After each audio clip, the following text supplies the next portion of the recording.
మొన్ననే America senate $61 billion సాయం ఉక్రెయిన్కి ఆమోదించింది.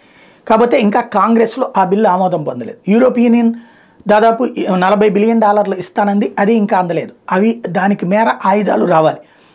అది వచ్చేలోపే ఉక్రెయిన్లో ఉన్నటువంటి నగరాలన్నీ రష్యా హస్తగతం అయిపోతాయని తెలియదు. డొనెట్స్క్, లుహాన్స్క్, జపోరిజియా, ఖెర్సన్ ప్రాంతాలలో ఇప్పటికే 70% ఆక్రమించుకుని, ఆ తర్వాత బాఖ్ముత్ని, తర్వాత తాజాగా ఏదైతే అవద్వికా ప్రాంత నగరాన్ని ఆక్రమించుకున్నటువంటి రష్యా ఆ పక్కన ఉన్నటువంటి పల్లెల్ని ఆక్రమించుకుంటుందని చెప్పాం. ఇప్పుడు తాజాగా మరొక ఘన విజయం సాధించింది. లేటెస్ట్గా లస్తోచ్కినో అనేటువంటి చిన్నపాటి పట్టణాన్ని, అంటే మన మంగళగిరి స్థాయి పట్టణాన్ని ఆక్రమించుకుంది. ఇది అవద్వికాకి దగ్గరలో 20 కిలోమీటర్ల దూరంలో ఉన్నటువంటి పార్ట్. ఓవరాల్గా అక్కడ ఉన్నటువంటి ఉక్రెయిన్ ఫోర్స్ అవద్వికాలో టైప్లోనే పారిపోతున్నాయి.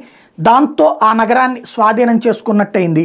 రాబోయేటువంటి రోజుల్లో మరింత అడ్వాన్స్ కావడానికి ఉపయోగపడుతుంది.